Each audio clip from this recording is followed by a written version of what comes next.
America के राष्ट्रपति Trump ने कह दिया है कि भारत और पाकिस्तान के बीच लड़ाई के दौरान 5 विमान गिरे हैं। क्या भारत सरकार अब इसका खंडन करेगी? क्या देश आधिकारिक तौर पर कभी जान पाएगा कि ऑपरेशन सिंदूर के दौरान भारत के कितने विमान गिरे और गिरने वाले विमानों में रफाल था या नहीं? ट्रंप ने कहा कि हमने बहुत सारे युद्ध रोके हैं। भारत और पाकिस्तान के बीच गंभीर लड़ाई चल रही थी, विमान गिराए जा रहे थे। असल में मुझे लगता है कि 5 विमान गिराए गए। ये दोनों परमाणु देश हैं और एक दूसरे पर हमला कर रहे थे। यह एक नई किस्म का युद्ध है। भारत और पाकिस्तान एक दूसरे पर हमला कर रहे थे और यह टकराव बड़ा होता जा रहा था और इसे हमने ट्रेड से रोक दिया। हमने कहा आप लोग एक ट्रेड डील करना चाहते हैं, लेकिन अगर आप हथियार चलाते रहेंगे और परमाणु हथियार चलाएंगे तो कोई ट्रेड डील नहीं होगी। पहली बार ट्रंप ने 5 विमानों के गिरने की बात कही है। लगातार बोले जा रहे हैं कि भारत और पाकिस्तान के बीच ट्रेड रोक देने की धमकी देकर उन्होंने युद्ध रुकवा दिया और अब तो 5 विमानों के गिरने की भी बात ले आए हैं। पता चलना चाहिए कि इन 5 विमानों के गिरने का उस समय की रणनीति पर क्या असर पड़ा। क्या सीज फायर के पीछे इसका भी कोई रोल था? मतलब आप किससे क्या छिपा रहे हैं? 19 जुलाई को ट्रंप के बयान के बाद रॉयटर्स ने अपनी रिपोर्ट में एक तस्वीर छापी है और उसके नीचे लिखा है कि जहां पर लड़ाकू विमान क्रैश किया था उसे घेरकर भारत के सुरक्षा बल खड़े हैं। लिखा है कि 7 मई को पुलवामा में लड़ाकू विमान क्रैश किया। यह कब हुआ और इसकी जानकारी क्यों नहीं आई? क्या यह सूचना चैनलों पर दिखाई गई? 7 मई को भी रॉयटर्स ने पाकिस्तान के हवाले से 5 विमान गिराए जाने का दावा किया था और अपनी खबर में यह बात लिखी थी। इसका भी जिक्र किया था कि भारत की तरफ से पुष्टि नहीं की गई है। हमले की सुबह 7 मई को हिंदू की विजेता सिंह ने लड़ाकू विमान के क्रैश होने की सूचना दी ट्विटर पर, तो ट्रोल विजेता सिंह पर इस तरह टूट पड़े कि बाकी पत्रकार भी इस खबर से पीछे हट गए। यहां तक कि हिंदू अखबार ने भी तुरंत खेद जता दिया और यह रिपोर्ट डिलीट कर दी गई। द हिंदू ने लिखा, ऑपरेशन सिंदूर में शामिल भारतीय विमान के बारे में हमने अपना पहला पोस्ट डिलीट कर दिया है। इतनी बड़ी घटना के बारे में आप कुछ भी नहीं जानते, ना आपको ठीक से बताया जा रहा है। कांग्रेस महासचिव जयराम रमेश ने ट्रंप के इस बयान पर कहा है कि फिर से व्यापार रोक देने की धमकी देकर युद्ध रुकवाने का उन्होंने दावा किया है और 24वीं बार दावा किया है। लेकिन इस बार एक नई सनसनीखेज जानकारी भी दी गई है कि शायद 5 जेट विमान गिराए गए थे। प्रधानमंत्री जो हाउडी मोदी और नमस्ते ट्रंप जैसे आयोजनों के जरिए डोनाल्ड ट्रंप से वर्षों की दोस्ती और झप्पी कूटनीति निभाते रहे हैं, उन्हें अब संसद में स्वयं खड़े होकर राष्ट्रपति ट्रंप द्वारा पिछले दिनों से किए जा रहे दावों पर स्पष्ट एवं ठोस स्पष्टीकरण देना चाहिए। तो आप कितना कुछ नहीं जान रहे हैं। अब भी 7 मई को ऑपरेशन सिंदूर लॉन्च हुआ, उस समय क्या हुआ? क्या भारत के 5-5 लड़ाकू विमान गिराए गए? और गिराए गए तो किस तरह की स्थिति पैदा हो गई? उस दिन भारत के कितने लड़ाकू विमान गिरे थे, इसे लेकर अंतर्राष्ट्रीय मीडिया में उसी समय से खबरें छपने लगी। केवल भारत में चुप्पी साध ली गई और आज भी साधी जा रही है। खबरों का आना उसके बावजूद नहीं रुक रहा। अब तो ट्रंप ने दावा कर दिया है कि 5 विमान गिरे हैं। द इकोनॉमिस्ट पत्रिका की इस हेडलाइन को देखिए। 16 जुलाई को छपी है हेडलाइन कि पाकिस्तान ने भारत के लड़ाकू विमानों को कैसे गिरा दिया। इसमें भारत के हिस्से से रिपोर्ट किया गया है कि गांव के लोगों को लड़ाकू विमानों की आवाज की आदत थी, लेकिन 7 मई को जिस तरह के धमाके सुने गए उसकी आदत नहीं थी।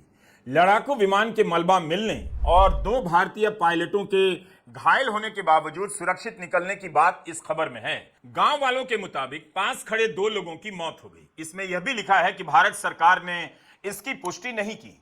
भारत सरकार पाकिस्तान के दावे का खंडन करती है कि 3 रफाल विमान समेत 6 विमानों को गिराया गया है। यह लिखा हुआ है इस खबर में कि विदेशों में जो सैनिक अधिकारी हैं वो मानते हैं कि 5 विमान गिराए गए। ये विदेशी अधिकारी कौन है, किस देश के हैं, इकोनॉमिस्ट की रिपोर्ट में नहीं है। भारत में भी सेना की प्रेस कॉन्फ्रेंस में पत्रकार ऑपरेशन सिंदूर के समय से पूछने लगे, लेकिन इशारों इशारों में जवाब दिया जाने लगा। बात इतनी नहीं कि जंग में नुकसान हो जाता है, 5 लड़ाकू विमानों का गिरा दिया जाना बड़ी घटना है। भारत की वायु रक्षा प्रणाली मजबूत मानी जाती है। आखिर पाकिस्तान ने रक्षा कवच में भेद कैसे लगा दिया? इस बात में ऐसा क्या है कि सरकार चुप्पी साध लेती है? लेकिन आपने नोट किया कि सेना बोल रही है, कई बार इशारों में तो कई बार साफ साफ। जबकि बोलने की जिम्मेदारी सरकार की होती है। अगर ऑपरेशन सिंदूर की कामयाबी का पोस्टर आप लगा रहे हैं तो आपको ही बताना चाहिए कि कितने लड़ाकू विमान गिरे। कुछ तो बात है कि सेना के एक वरिष्ठ अधिकारी नहीं, तीन तीन अधिकारी बोल रहे हैं। ऐसा लग रहा है कि वे देश को बता देने का अपना फर्ज निभा रहे हैं कि हम कुछ भी छिपाना नहीं चाहते। उन्हें आप यह नहीं कह सकते कि यह संवेदनशील मामला है, इस पर नहीं बोलना चाहिए। सेना के प्रमुख को, उप प्रमुख को पता है किस तरह के संवेदनशील मामलों पर बोला जाता है और किस पर चुप रहा जाता है। कुछ तो बात है कि सेना के अधिकारियों को लग रहा है कि समय आ गया है कि इन बातों पर देश को अंधेरे में ना रखा जाए। भारत के उप सेना प्रमुख lieutenant general Rahul R Singh ने कहा कि भारत केवल पाकिस्तान से नहीं लड़ रहा था, चीन से भी लड़ रहा था। फ्रंट पाकिस्तान था, चीन उसके पीछे था। चीन ने पाकिस्तान को 81% हथियार पिछले कुछ वर्षों में दिए हैं। उपसेना अध्यक्ष ने कहा, हम तीनों दुश्मनों से लड़ रहे थे, जिसमें से चीन एक था, और चीन ने पाक को लाइव इनपुट दिए, रियल टाइम इंटेलिजेंस दी। तुर्की ने भी पाकिस्तान की मदद की। चीन के लिए ऑपरेशन सिंदूर एक प्रयोगशाला बन गया। वह दूसरे हथियारों पर अपने हथियारों को टेस्ट करने लगा। भारत सरकार ने तो कभी नहीं कहा कि चीन भी पाकिस्तान की मदद कर रहा था। चीन का नाम ही नहीं लिया जा रहा है। लेकिन सेना इस सच को क्यों बता रही है? अगर यह सच है तो फिर भारत सरकार चीनी कंपनियों को निवेश में छूट देने की रणनीति क्यों बना रही है? यह खबर भी रॉयटर्स की है, 18 जुलाई की है। सरिता सिंह और निकुंज ओहरी ने 3 अलग अलग सरकारी सूत्रों से बात कर अपनी रिपोर्ट लिखी है। इस रिपोर्ट का सार यह है कि नीति आयोग ने चीनी कंपनियों के लिए ढिलाई देने का प्रस्ताव दिया है। भारत की कंपनी में चीन की कंपनियां बिना सुरक्षा क्लियरेंस के 24% की हिस्सेदारी ले सकती हैं। इसके लिए किसी मंजूरी की जरूरत नहीं होनी चाहिए। आप देखिए एक खबर कैसे दूसरी खबर से जुड़ती चली जाती है। हिंदी अखबार पढ़ेंगे पता ही नहीं चलेगा। चैनलों पर इतनी मेहनत से आपको कोई नहीं बताएगा। नीति आयोग क्यों चीनी कंपनियों को राहत देना चाहता है? क्या बीजेपी अब चीनी कंपनियों को, उसके उत्पादों को शक से देखना बंद कर चुकी है? अगर चीन रियल टाइम डेटा पाकिस्तान को दे रहा था, पाकिस्तान के साथ भारत के खिलाफ युद्ध लड़ रहा था, तब चीन पर इतना विश्वास क्यों किया जाना चाहिए? एक तरफ प्रधानमंत्री मोदी चीनी सामान के बहिष्कार का इशारा करते हैं और दूसरी तरफ नीति आयोग चीनी कंपनियों के निवेश का रास्ता आसान बनाना चाहता है। हम गांव-गांव व्यापारियों को शपथ दिलवाएं, व्यापारियों का कितना ही मुनाफा क्यों ना हो, आप विदेशी माल नहीं बेचोगे। लेकिन दुर्भाग्य देखिए, गणेश जी भी विदेश से आ जाते हैं। छोटी आंख वाले गणेश जी आएंगे, गणेश जी की आंख भी नहीं खुल रही है। होली रंग छिड़कना है, बोले विदेशी। हमें पता था, आप भी अपने घर जाकर के सूची बनाना। सचमुच में ऑपरेशन सिंदूर के लिए एक नागरिक के नाते मुझे एक काम करना है।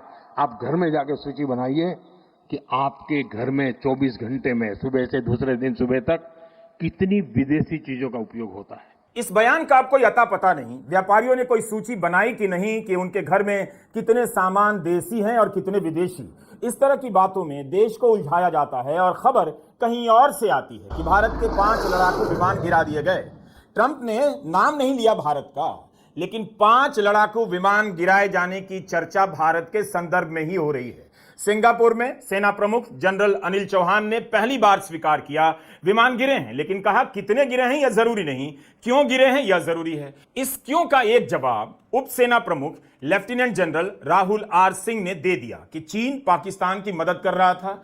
लेकिन क्या राजनीतिक नेतृत्व की वजह से भी चूक हुई, जिसकी तरफ सेना के ही एक अधिकारी ने इशारा किया था? कुछ दिन पहले इंडोनेशिया की एक यूनिवर्सिटी के सेमिनार में भारत के defence attache captain Shiv Kumar ने कह दिया, राजनीतिक नेतृत्व की बंदिशों के कारण भारत ने लड़ाकू विमान खोए। Tribune, Hindustan times, times of India, telegraph जैसे तमाम अखबारों में कैप्टन शिव कुमार का बयान छपा। कैप्टन शिव कुमार 35 मिनट की अपनी प्रस्तुति में बता रहे थे कि भारत की वायुसेना को लड़ाकू विमानों का नुकसान इसलिए हुआ क्योंकि राजनीतिक नेतृत्व द्वारा सैन्य और वायुसेना से जुड़े ठिकानों पर हमला करने की बंदिश थी। हमने इस पर एक वीडियो भी बनाया है, आप पूरा देख सकते हैं। Separation of enemy air defense and destruction of enemy air defense is very, very important. As brought out by Bapa Tommy Domtomo, that India lost a lot of aircrafts. I may not agree with him that India lost so many aircrafts, but I do agree that we did lose some aircraft, and that happened only because of the constraint given by the political leadership to not attack the military establishment or their air defenses. तो बताना चाहिए भारत के कितने विमान गिरे, कौन कौन से गिरे, 5 गिरे तो क्यों गिरे? चीन की भूमिका थी तो उसी वक्त चीन को लेकर बात क्यों नहीं हुई? बाद में भी बात क्यों नहीं हो रही है? 5 साल बाद विदेश मंत्री एस जयशंकर चीन गए शंघाई सहयोग संगठन की बैठक में हिस्सा लेने। 2020 में गलवान में हुए टकराव के बाद यह उनका पहला चीन दौरा था। वहां उन्होंने आतंकवाद और पाकिस्तान को लेकर साफ साफ कहा, लेकिन चीन का नाम नहीं लिया। जब इतना ही कहना था कि एससीओ का मूल उद्देश्य है आतंकवाद, अलगाववाद और उग्रवाद के खिलाफ जीरो टॉलरेंस, कुछ देश आतंकवाद को समर्थन देने या उसका बचाव करने की कोशिश करते हैं, जो न केवल एससीओ के सिद्धांतों के खिलाफ है बल्कि वैश्विक शांति और सुरक्षा के लिए भी खतरा है। भारत चीन संबंधों में किसी तीसरे देश की कोई जगह नहीं होनी चाहिए। चीन का नाम यहां भी नहीं लिया। चीन पाकिस्तान की मदद कर रहा है तब जब भारत आतंकवाद को लेकर उससे लड़ रहा है, और भारत कह रहा है चीन और भारत के बीच किसी तीसरे देश की कोई जगह नहीं होनी चाहिए। क्या यह कड़ा बयान है, आंखों में आंखें डालकर कुछ कह देने वाला बयान है? ये कुछ देश कौन है?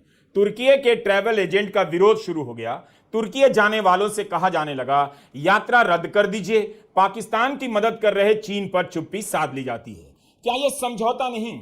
सांसदों का दल कई देशों में गया लेकिन पाकिस्तान पाकिस्तान करता रहा, चीन का नाम तक नहीं लिया। क्या सांसदों को सही जानकारी दी गई थी?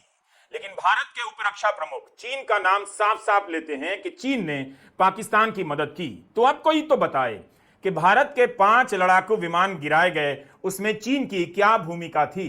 15 जुलाई को जयशंकर ने चीन के राष्ट्रपति शी जिनपिंग से मुलाकात की। इस खबर को लेकर गोदी मीडिया में कुछ जगहों पर फर्जी हेडलाइन लगाई गई कि जयशंकर के सामने शी जिनपिंग गिड़गिड़ाने लगे। क्या गोदी मीडिया भारत की जनता को मूर्ख समझता है? चीन का नाम तो लिया नहीं जा रहा और शी जिनपिंग जयशंकर के सामने गिड़गिड़ाने लगे। इस तस्वीर को पोस्ट करते हुए एस जयशंकर ने लिखा था, मैंने राष्ट्रपति शी को दोनों देशों के द्विपक्षीय रिश्तों में आए हालिया बदलावों से अवगत कराया। इस मामले में हमारे नेताओं के मार्गदर्शन की सराहना करता हूं। अवगत कराया? क्या यह भारत के विदेश मंत्री का काम है कि वे चीन के राष्ट्रपति को द्विपक्षीय रिश्तों से अवगत कराएं कि क्या बदलाव हुआ है, तो देश को भी अवगत कराएं? आखिरी बार कब ऐसा हुआ कि चीन के विदेश मंत्री ने भारत के प्रधानमंत्री को दोनों देशों के द्विपक्षीय रिश्तों से अवगत कराया हो? 2.5 साल पहले फरवरी 2023 में विदेश मंत्री एस जयशंकर ने ANI के पॉडकास्ट में कहा था, मैं एक छोटी अर्थव्यवस्था होने के नाते क्या करूं? एक बड़ी अर्थव्यवस्था से जाकर लड़ाई मोल ले लूं? रिएक्ट करने की बात नहीं है, यह कॉमन सेंस की बात है। जयशंकर का बयान यहां समाप्त होता है। अब वही विदेश मंत्री शी जिनपिंग को भारत और चीन के रिश्तों के बारे में अवगत करा रहे हैं। चीन के उपराष्ट्रपति से कह रहे हैं दोनों देशों के बीच रिश्तों में सुधार हुआ है। राहुल गांधी ने अखबार की हेडलाइन ट्वीट करते हुए लिख दिया कि मुझे लगता है अब चीन के विदेश मंत्री आकर प्रधानमंत्री मोदी को चीन और भारत के रिश्तों में हुए बदलाव के बारे में अवगत कराएंगे। विदेश मंत्री अब पूरा सर्कस चला रहे हैं जिसका उद्देश्य है भारत की विदेश नीति को बर्बाद करना।